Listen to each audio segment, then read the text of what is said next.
Hello, welcome back. Today we'll be going through the histology of the liver. So the liver has a lot of really important functions, and there are two main ones that you need to be aware of: the exocrine function and the endocrine function. Just remember, exocrine is the actual bile production, endocrine is the protein and hormone functions.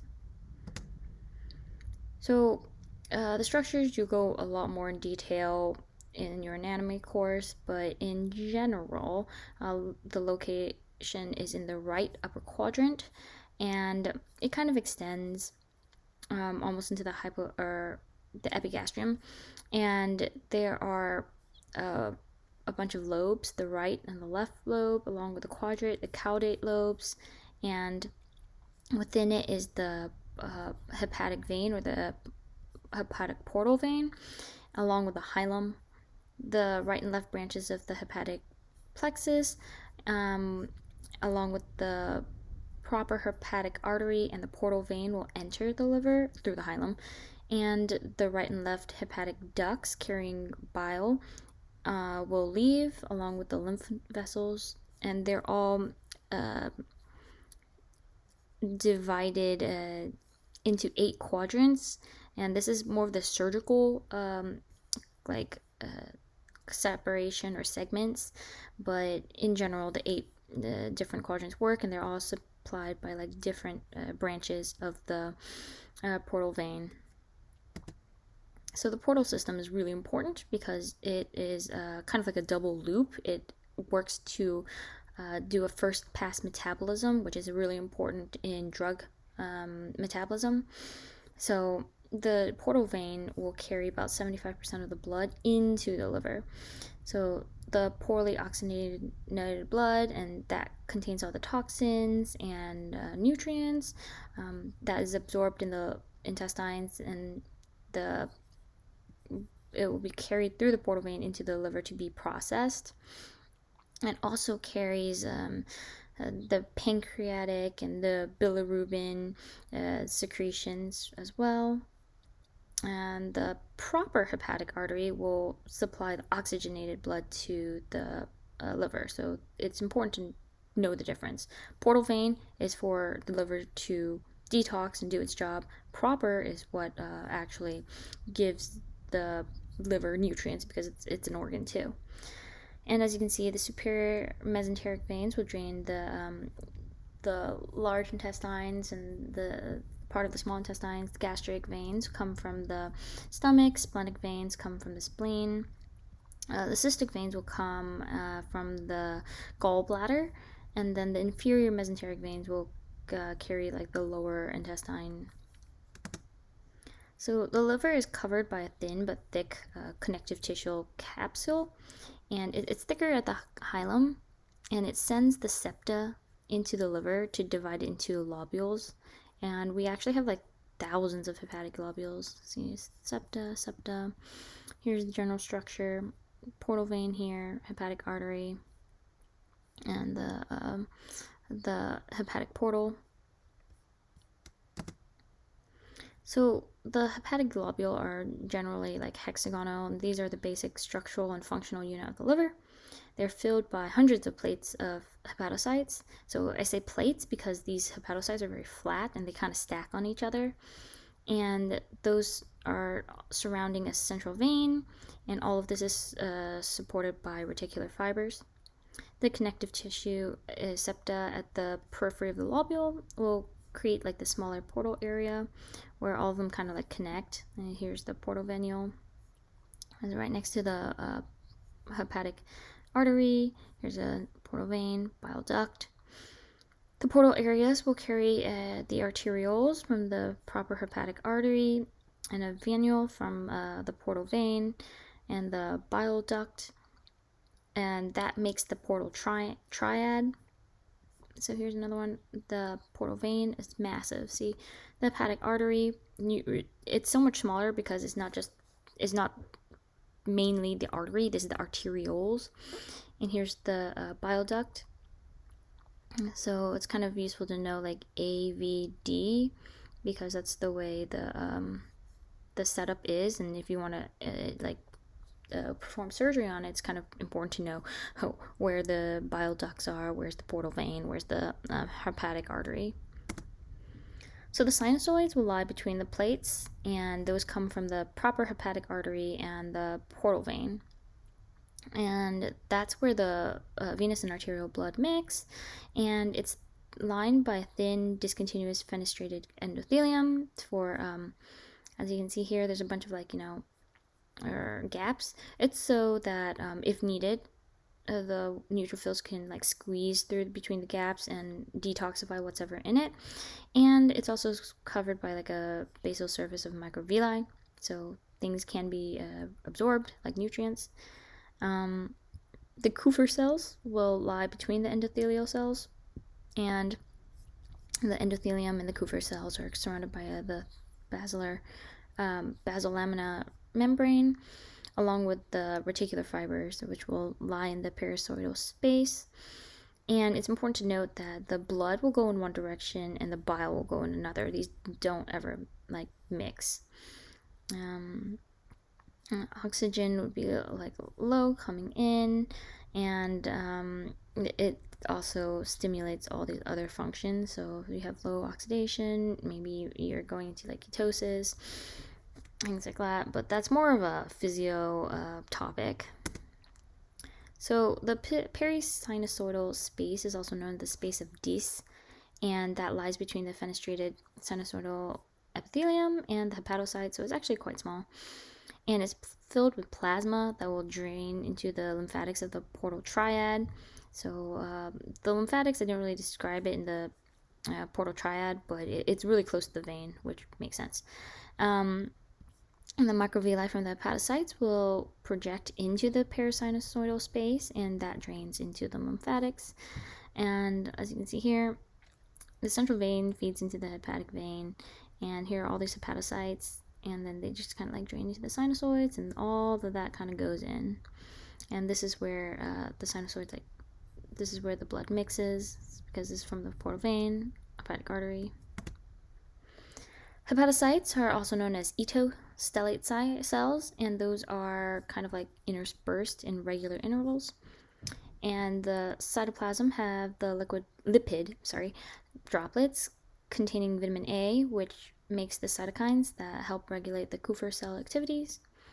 And in hepatic cirrhosis, hepatocytes will turn into myofibroblasts, which is problematic because instead of being filled with the lipid droplets and the cytokines, they are filled with fibrotic fibers instead. So the first sign of hepatic cirrhosis is when you take a biopsy and see it under a histoside, and instead of lobules with thin septa, you see this great thick band of mature fibrous tissue, and that's because the collagen will replace the reticular fibers. So look at all these lines. They're not very thin. They're actually quite prominent and easily distinguishable. This isn't even zoomed in very far either. So here's the fibrocytes, and they kind of create all of these fibers here, messing up the structure because there's not going to be any more vitamin A. It's going to be replaced by fibrotic fibers, and that kind of displaces the myofibrocytes, and there's going to cause some apoptotic or necrotic hepatocytes because they're kind of blocking the fine capillaries and arterioles passage through the hepatocytes. And the pro-fibrogenic cytokines is going to be released, so this is kind of a nasty cycle. The more damage occurs, it instigates and stimulates more damaging fibrotic cells. So the hepatocytes themselves are cuboidal or polyhedral epithelial cells. They have multinuclei, and they have dispersed chromatin and a prominent Golgi apparatus, but it's just easier to see that the chromatin isn't very condensed. It's not very thickly stained. Not in this particular slide, but usually the cytoplasm is eosinophilic and pink. There are a lot of just like cellular bodies in it, like rough ER, ribosomes, lysosomes, lipid droplets. And it's just because the hepatocytes do a lot of work. They detox the blood along with providing glycogen or releasing insulin. Like I said, like it synthesizes the lipoproteins and cholesterols, detoxes toxins and medication. And another really important function is that it conjugates the indirect water insoluble bilirubin into the direct water soluble bilirubin. Why is that important? Bilirubin comes from the breakdown of the hemoglobin, which comes from the old, cells. So this is where it occurs in the spleen. The old red blood cells are broken up, and all of this trash is given to the liver, and the liver will recycle the water insoluble bilirubin, because why not? It's just efficient to do it rather than making it from scratch, because bilirubin is quite a large molecule. And it converts it to something water soluble. Water soluble is able to be transported, and then goes and attaches to fresh red blood cells as new bilirubin. So the plasma membrane, it's a transfer and a protective function, and the intercellular membrane is bound to each other by gap junctions, tight junctions, and the proteins are desmosomes. Most of the membrane is made out of the sinusoidal surface, which is covered by microvilli, and those will kind of like protrude into the space of Dease. There are coated pits, coated with the glycocalyx, and those are between the bases of the microvilli.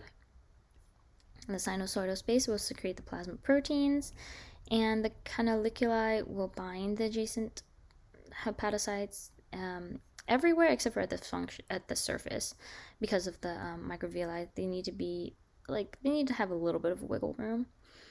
And those microvilli will secrete the bile secretion along with the alkaline phosphatase.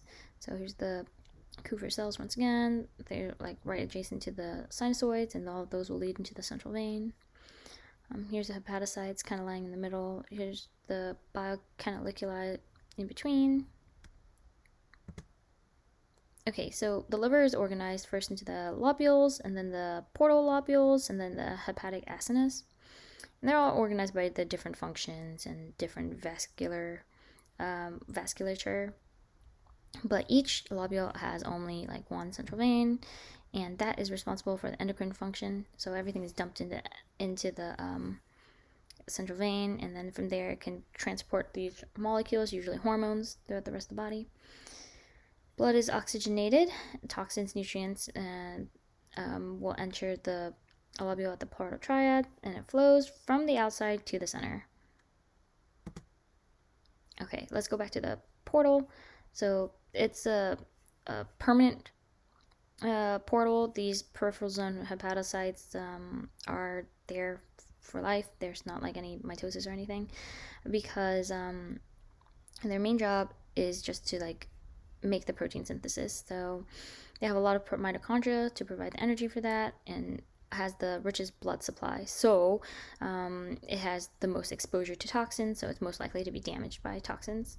So peripheral zones, of course, outside. And then in hepatitis, there's going to be an increased amount of leukocytes seen in the peripheral portal area. Makes sense, because there's going to be inflammation of the the liver. Moving in, the middle zone, or zone 2, is going to be the intermediate function, and it has some metabolic activities, some detoxification activities. The central zone is right next to the central vein, and it's this zone of permanent repose, and this is the least metabolically active, so this is where the oldest cells are. And then there isn't going to be any glycogen stored or made there. It has the lowest amount of nutrients and oxygen, so these are more likely to be damaged by low oxygen concentrations. You can't really tell, though. This is just, I guess, a neat fact to know, because unless you have a biopsy, you can't really tell. Rather, the central zone is mostly involved in detoxification and glycogen metabolism, but there's no glycogen stored. So in the fed state, glycogen is going to be stored in the periphery, and in the starved state, the glycogen from the middle zone is going to be used first, and then the peripheral zone. Why is that? It's just because the metabolics and the functions. So it has intermediate function. It's just going to be used first, just because they like people aren't really sure, but there's an idea that you want to use something that is that has the storage and like the non-emergent need, I guess, for it before going into the peripheral zone. Peripheral zone has like more important jobs, so it needs more of the glycogen. Moving on to the acini, they are kind of like arranged in a diamond-shaped area, and I feel like they're more like baseball square or baseball like the polygons. Zone 1 is going to be the periportal hepatocytes closest to the triad. They have the most metabolically active role, of course, so this one will need a lot of energy. So it has the richest blood supply and the most like glycogen use. Zone 2 is about intermediate. Zone 3, get the least, and unfortunately it does go undergo the fatty accumulation and necrosis first. Okay, so the lobules are going to be arranged in 3 around the portal triad, and bile flows from the outside in. Bile is made by the hepatocytes, goes into the canaliculi, and the canaliculi has microvilli just to like reabsorb anything that is like, oh, we might still need this, so it's just gonna reabsorb it. And then it empties into the canals of herrings, which are lined with cholangiocytes. So the cholangiocytes will secrete bile, or more bile. Okay, so going into the biliary tract, the canals of herring will drain into the ductules, and then eventually into the main like right and left hepatic ducts. And the right and left will come and join to make the common hepatic duct, and then the cystic duct will join, making the common bile duct. So there's a difference. Common hepatic is still in the liver. Common bile is outside of the liver now. And then it will make the main pancreatic duct once it enters the pancreas, and the duct will join to make the hepatopancreatic ampulla, or the ampulla of Vater, and that empties into the duodenum, which is covered by the sphincter of Oddi or Oddi.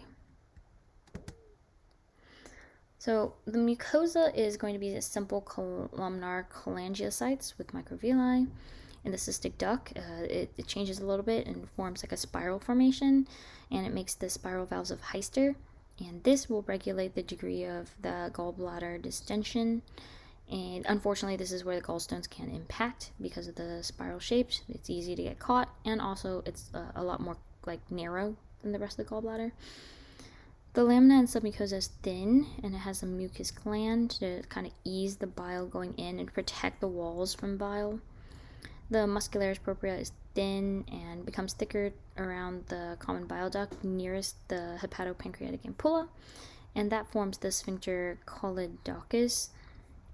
And so that's also the sphincter of Oddi. So you can't really tell it's spiral, but like just trust me, when you look at it anatomically, it's a lot more spiraled. Here you can just see a lot of the microvilli and whatnot. Once again, here's the portal triad, duct, here's the vein, here's the artery, mucosa folds. It's just like very like folded. So the gallbladder, distinguished from the liver, it's very, very like folded. Look how folded it is. And its purpose is to concentrate and store the bile. And the mucosa is going to be made out of simple columnar cholangiocytes. Has a lot of mitochondria to make the bile, microvilli for water uptake, to kind of concentrate or dilute the bile. And it has no lymphatics for some reason, just no lymphatics. The muscularis propria will contract in response to cholecystokinin to release the bile into the duodenum. And there is an adventitia where it lies against the liver, and a serosa where it is exposed. That's it for now. Thank you for your attention, and good luck studying.